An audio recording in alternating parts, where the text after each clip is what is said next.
नमस्कार दोस्तों, पहलवान गुरुदीन ग्रुप ऑफ कॉलेज के यूट्यूब चैनल पर आपका हार्दिक स्वागत है। मैं विभा ताम्रकार, राजनीति विज्ञान की प्रवक्ता।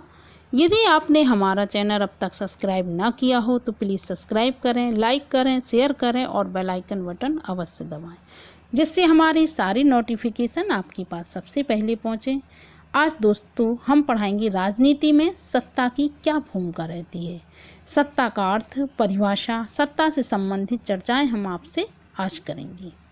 ये भी बीए फर्स्ट ईयर का फर्स्ट पेपर है और ये भी मोस्ट पेपर क्वेश्चन रहता है।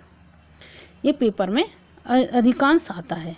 तो आइए दोस्तों हम चलते हैं अपने टॉपिक की तरफ। सत्ता में राजनीति में सत्ता की क्या भूमिका रहती है और राजनीति में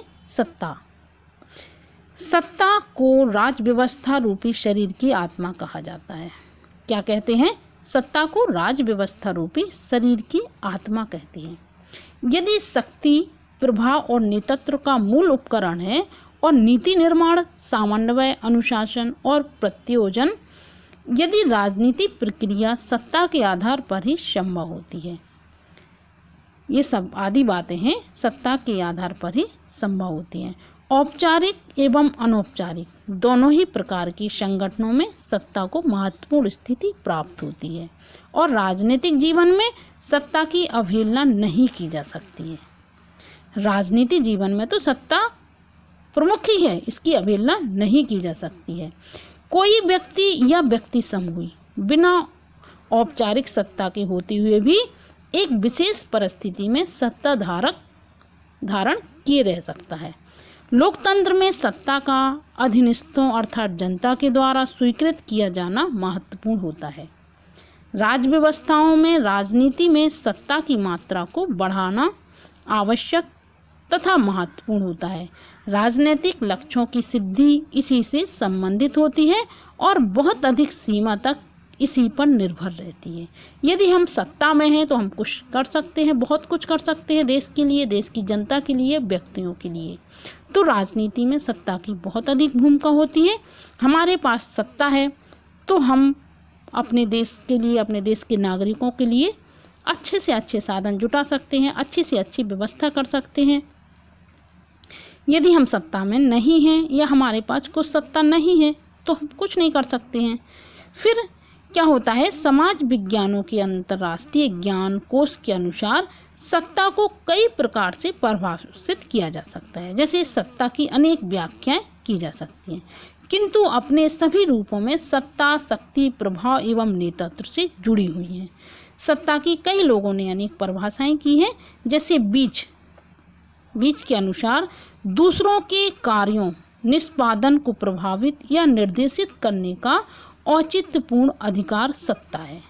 हेनरी फ्योल के अनुसार सत्ता आदेश देने का अधिकार और आदेश का पालन करवाने की शक्ति है।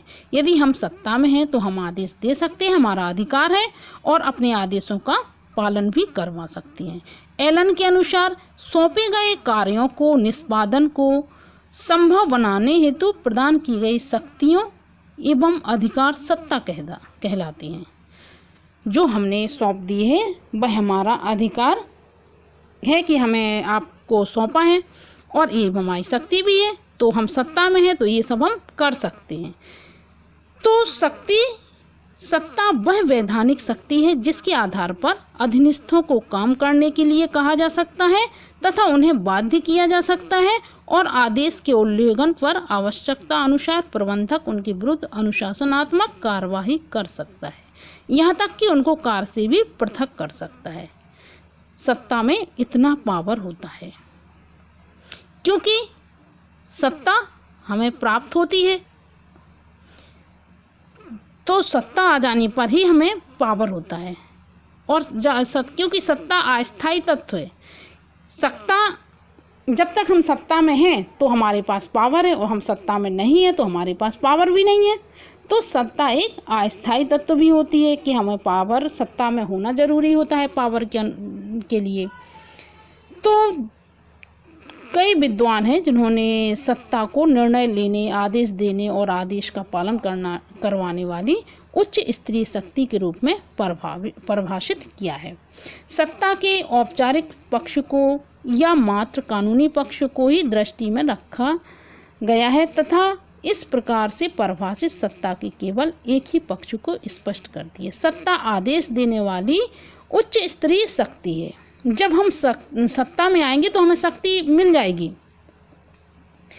जब हम सत्ता में कुर्सी पर बैठेंगे तो हमें शक्ति तो ऑटोमेटिक मिल जाएगी। तो और यदि हम सत्ता में नहीं है तो हमारी शक्ति भी नहीं है।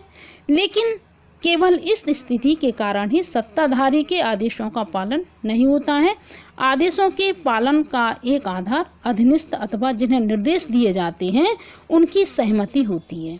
अधीनस्थ जब इस बात को स्वीकार करते हैं कि आदेशों का स्रोत सही या उचित है, तभी आदेश देने वाले अधिकारी को पदाधिकारी सत्ताधारी कहा जाता है। सत्ता शक्ति के समान शास्तियों के आधार पर नहीं अपितु उचित होने के कारण दूसरों के व्यवहार को अपने अनुकूल बनाकर प्रभावित करने का साधन है। जैसे यूनेस्को की एक रिपोर्ट के अनुसार सत्ता वह शक्ति है जो कि स्वीकृत, सम्मानित, ज्ञात और औचित्यपूर्ण है। तो सत्ता इस प्रकार से होती है। सत्ता की प्रकृति में एक औपचारिक सत्ता सिद्धांत है और एक स्वीकृति सिद्धांत है।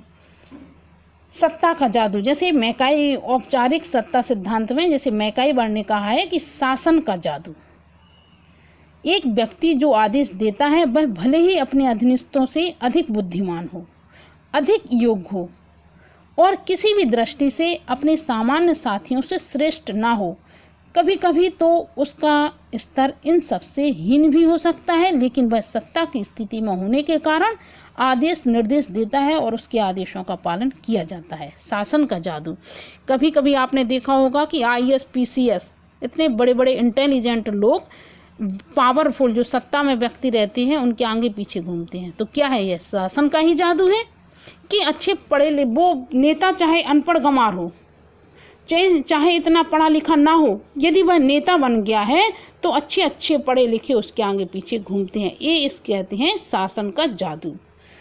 तो ये औपचारिक सत्ता सिद्धांत में है। एक होती है स्वीकृति सिद्धांत में, इसमें वर्नर्स लिखते हैं कि अधीनस्थ आदेशों को स्वीकार करें, इसके लिए 4 शर्तें पूरी होनी चाहिए। अधीनस्थ अधिकारी आदेश या सूचना को समझता या समझ सकता हो, अपने निश्चित करने के समय उसका यह विश्वास हो कि आदेश संगठन के उद्देश्यों के साथ असंगत नहीं है। तीसरा है निर्णय लेने के समय में वह यह सोचता हो कि एक समग्रता के रूप में संबंधित आदेश उसके व्यक्तिगत हितों के अनुकूल हो। चौथा, वह मानसिक और शारीरिक दृष्टि से उस आदेश के अनुपालन की स्थिति में क्षमता रखता है। तो दोस्तों, आज हमने सत्ता से संबंधित बहुत सारी बातें हमने आपको बताई हैं। सत्ता हमें प्राप्त होती है, सत्ता अस्थायी है। सत्ता में रहते हुए हम बहुत कुछ कर सकते हैं, अच्छे काम भी कर सकते हैं, कोई बुरे काम भी कर लेता है। इसमें सत्ता ये शासन का जादू होता है। सत्ता में हम रहते हैं तो अच्छे से अच्छे पढ़े लिखे व्यक्ति उसके अधीनस्थ काम करते रहते हैं, उनकी देखभाल करते हैं, उनकी सुरक्षा करते रहते हैं। तो ये शासन का जादू है औपचारिकता में। तो आशा करती हूँ दोस्तों कि सत्ता का चैप्टर भी आपको समझ में आया होगा। धन्यवाद।